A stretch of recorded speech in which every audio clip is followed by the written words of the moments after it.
Vamos tratar da desumidificação adiabática do ar. A desumidificação adiabática do ar, ela pode ocorrer da seguinte forma. Vamos supor que um fluxo de ar vai passar pela massa de grãos e ao passar pela massa de grãos não vai acontecer troca de calor, e sim troca de massa, sendo que nesse caso o ar vai deixar, para trás um determinado aporte, uma determinada quantidade de água. Então, para exemplificar essa situação, vamos considerar o seguinte.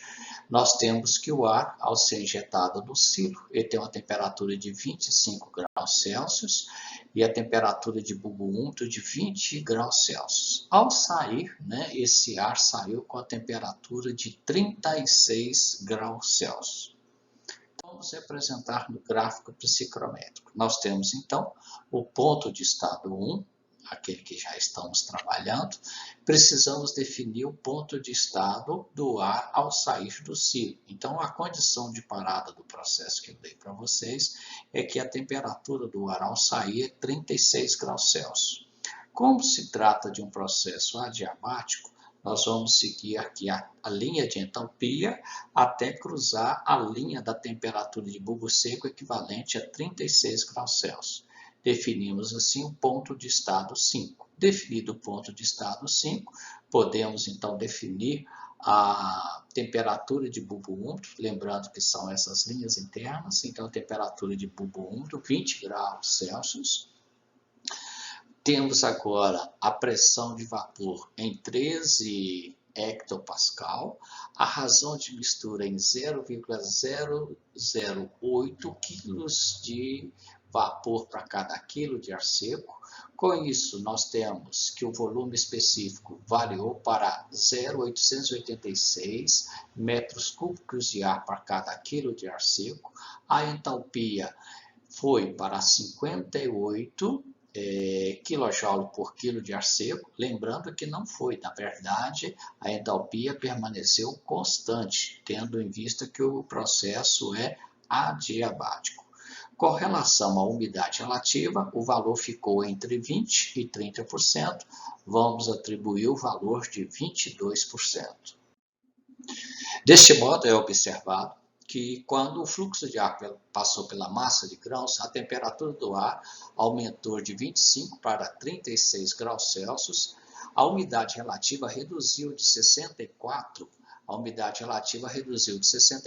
para 22%. Isso se deve à troca de água que ocorreu no sistema, uma vez que o ar, ao entrar no silo, ele carregava cerca de 12,5 gramas de vapor para cada quilo de ar seco, e ao sair, ele saiu com 8 gramas de vapor para cada quilo de ar seco, ou seja, cada quilo de ar seco deixou para trás cerca de 4,5 gramas.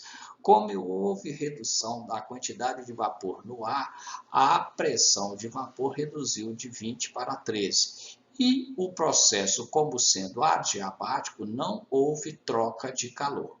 Então, utilizando a representação que trabalhamos, o caso do caminhãozinho, então esse quilo de ar seco, ao entrar no silo, ele carregava 12,5 gramas, ele estava com a temperatura de 25 graus Celsius. Essas 12,5 gramas representavam um comprometimento de 64% da capacidade do ar carrear ou suportar água na forma de vapor. Quando esse ar saiu do silo, ele saiu carregando apenas 8 gramas, lembrando que cada quilo de ar seco deixou para trás 4,5 gramas de vapor. Essas 8 gramas agora representam 22% da capacidade do ar em suportar água na forma de vapor. Mas a pergunta é, se a entalpia continuou com o mesmo valor, por que a temperatura do ar aumentou? Isso se deve ao seguinte, então a entalpia descreve o estado energético do ar. Então esse estado energético se refere à velocidade de colisão das moléculas que compõem o ar. Uma vez que agora nós temos menos quantidade de vapor de água na mistura, essa energia ela é aplicada a outras moléculas, fazendo com que a velocidade aumente e com isso, né, esse aumento de velocidade traduz em um aumento de temperatura. No entanto, ressaltando que não houve ganho de energia térmica, e sim o fato de existir menos moléculas de vapor de água na mistura. Esta energia agora agitou mais as moléculas presentes, o que fez com que a temperatura do ar aumentasse. Então, na nossa representação do ciclo, nós temos aqui o ponto de estado 1, então o ar entrou com 25 graus Celsius e umidade relativa de 64%, ao cruzar, né, o leito de grãos, ele saiu o ar de exaustão com 22% de umidade relativa e 36 graus Celsius. Então, com isso, né, nós temos que, quando esse fluxo de ar passou por aqui, ele deixou para trás, né, uma determinada quantidade de água. E essa determinada quantidade de água provavelmente não será absorvida pela massa de grãos, e sim aumentará a disponibilidade de água no espaço intergranular, o que pode promover a deterioração fúngica, uma vez que vai potencializar o desenvolvimento de fungos. Assim encerramos a desumidificação adiabática do ar.